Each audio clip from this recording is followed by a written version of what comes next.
Warning: the following presentation may contain some coarse language that some viewers may find offensive.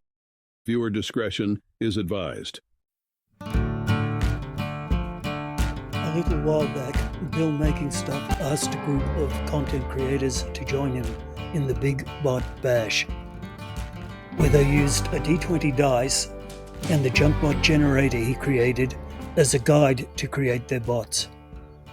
He also invited his subscribers to create their own bots, so this is what I came up with.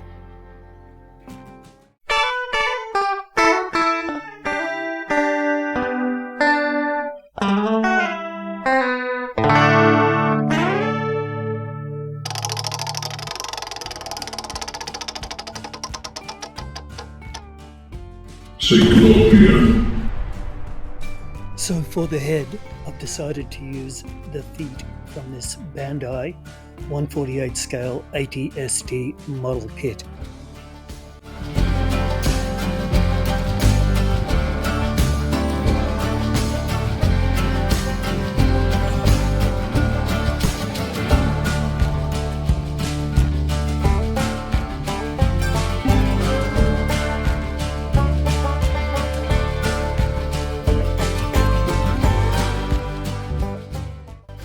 I also wanted to include a red LED for the eye, so I got a 3-volt coin battery and coin battery holder, and I incorporated them into the middle part of the head.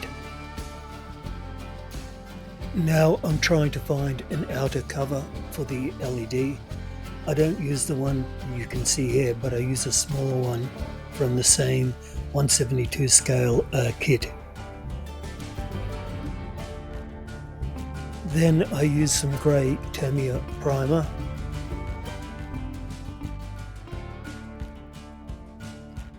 and then I hit it with some Tamiya metallic black paint.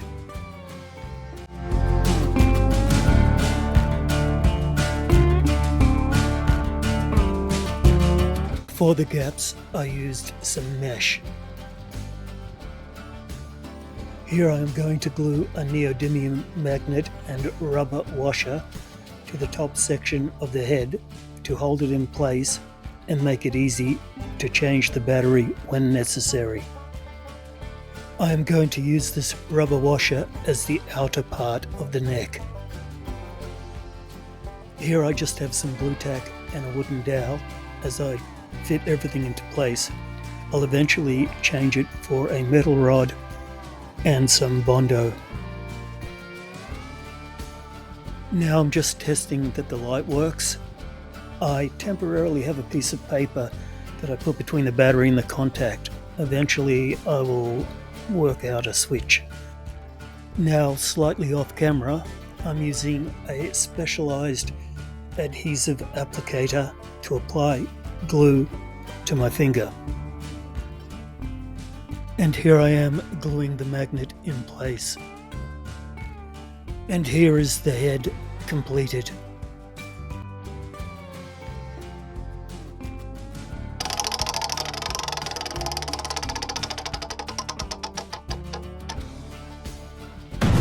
All chrome and shiny. This was actually the first piece I chose from my junk box after I had rolled the numbers. It's what remains of a broken headlamp. I chose it because it's all chrome and shiny. That's important to remember.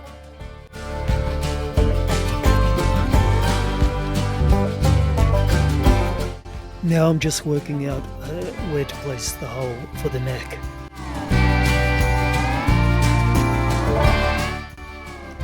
After making the incision for the neck, I just used this hobby knife to clean up. Then I gave the body a light sand and hit it with this surface primer. I decided I wanted to make the back a little more interesting, so I grabbed some capacitors off what I believe is an old video card. I believe the correct term for these is greeblies. And here I am just gluing them onto the back. Then I just gave it another quick spray of primer. You may notice the hole in the back. That's where I'm eventually going to put the on-off switch. Then I thought I would take a break from this and work on something else, and when I get back I'll hit it with this liquid chrome, because it's got to be all chrome and shiny.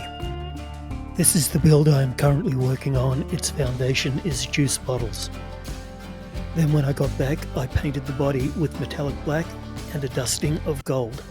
What? I don't like where this is going. It was only going over the list whilst editing I realised it was supposed to be chrome and shiny. I only remembered the shiny part when I got back to the build. I was a bit concerned about this, so I spoke to my brother-in-law. This was his response. So your brain doesn't fucking work. You idiot. You're honestly an idiot. I don't know what's wrong with you. This is the measuring cup from an old sports powder container. I'm cutting the handle off, sanding, priming and painting it. It will be used for the lower part of the body. And that's the body completed.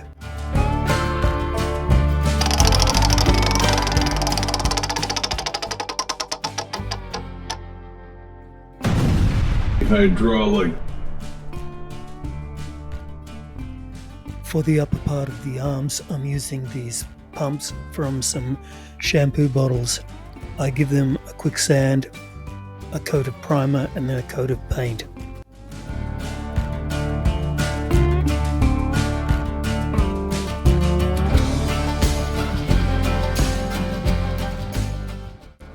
Here I'm gluing on what I believe are lug nuts to facilitate the join between the upper and lower arm.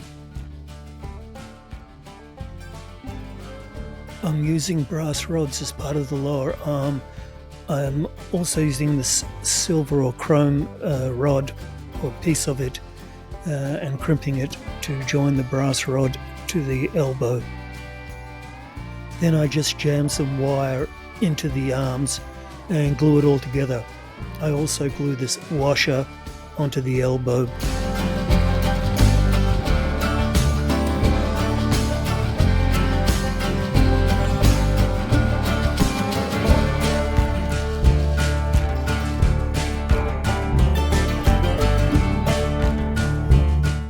Now here I am just using the outer part of an RCA jack and using it as the outer part of the lower arms.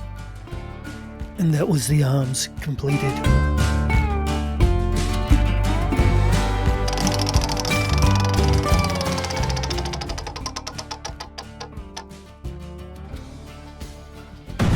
Claw. When doing the hands, I actually thought they were number 18, which was creepy. Turns out they were number 2, which was claws. Stupid! So I cut the fingers off this skeleton and I cut the wrists off this action figure and I glued them together to make the hands. I cut the fingers of one in pieces and glued them around the handle of this toy action figure gun, and the other I assembled and placed on the other wrist and connected it to the lower arm. And that was the hands finished.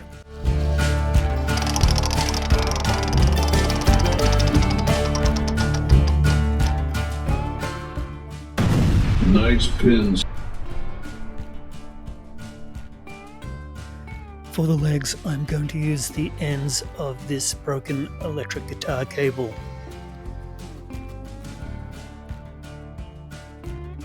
Here I am disassembling them and just trying to work out how I'm going to put them together.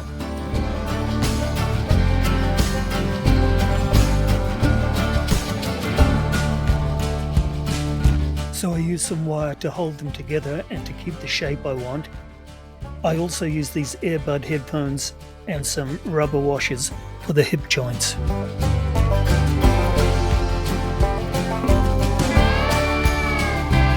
I use some old peg springs behind the knee joints. I stuff the legs full of electrical wire and I glue everything together. Off camera I also glue some 1/72 scale inner wheels to the outside of the knee joints. For the ankles, I use some springs that actually come off the pieces that I use to build the feet out of.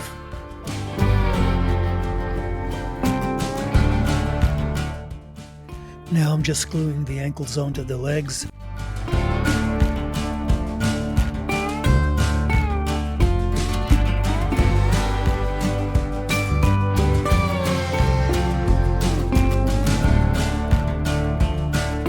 And that's the legs completed. I'm making the feet out of some clamps that belong to some book lamps.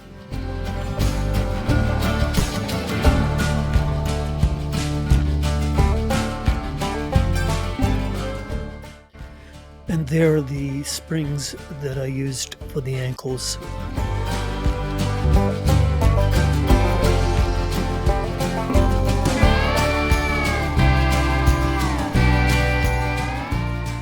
And here I'm just marking and then cutting the back part of what will be the feet off.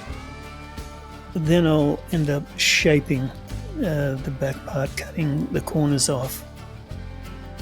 Then using these pieces that came from the bottom part of the clamp to put on the back of the feet.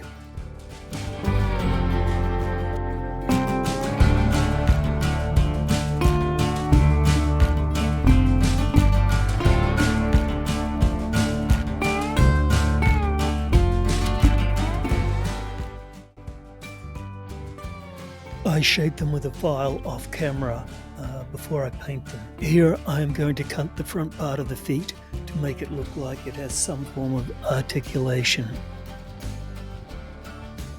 I'm going to join the front and back parts of the feet with these. They came from a picture hanging kit that I had. Here I am just gluing them together, and before I join them, I'm going to start putting some greeblies on the back part of the foot.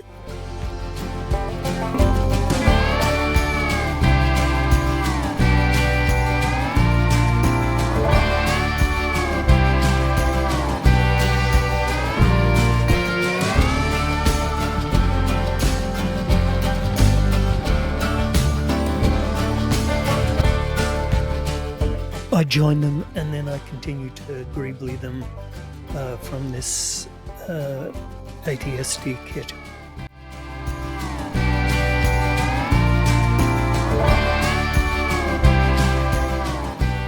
And that's them finished, ready to be joined to the legs and the base.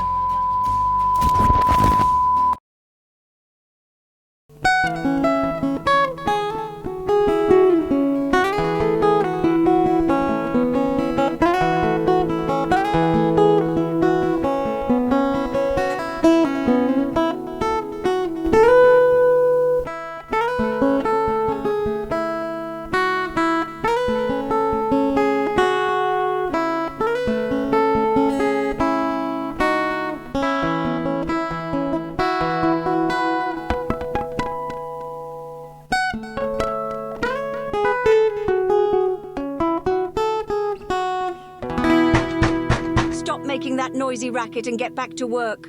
No one wants to listen to your awful guitar playing.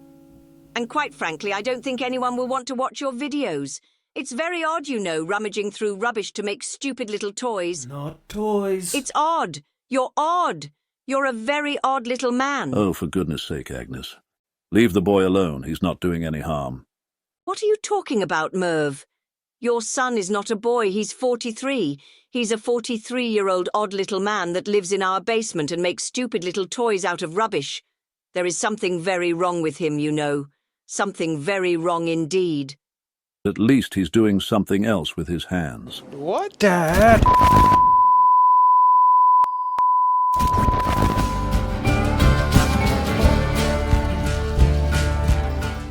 I drilled some holes through the feet and through a wooden base that I'm using, which is a lid from an old container that broke.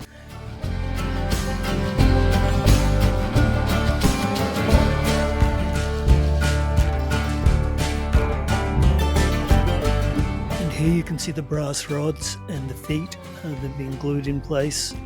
And now I'm about to glue the lower half of the droid in place. You'll notice some blue tack in the top there. That was just to help keep the balance while I was trying to set it up.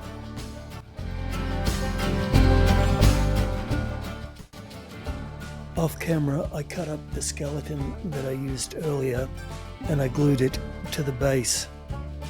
Now I'm just mixing some tissue and some plaster of Paris, and I'm about to apply that to the base. Then I will sprinkle some dirt and sand and maybe give it a little bit of a paint, and that should be that part finished.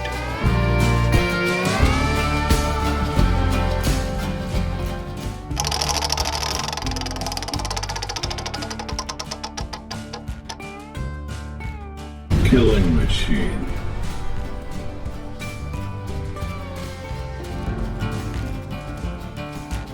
And here it is, completed.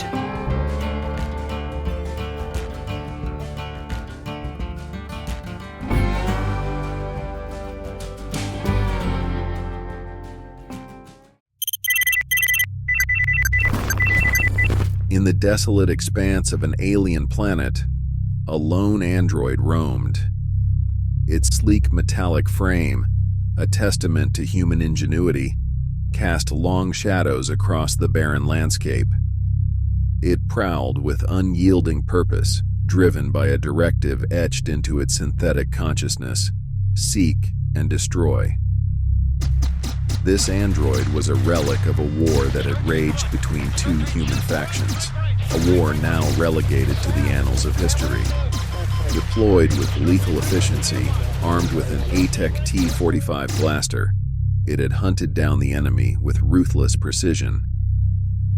In the first 6 months, it had fulfilled its grim duty, killing every last man, woman, and child stationed on the planet's small outpost.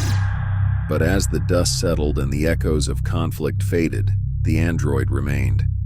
Forgotten by its creators, abandoned amidst the silent ruins of war, it continued its relentless quest. Its nuclear fusion-powered battery promised 500 years of ceaseless operation, an eternity in the solitude of an alien world.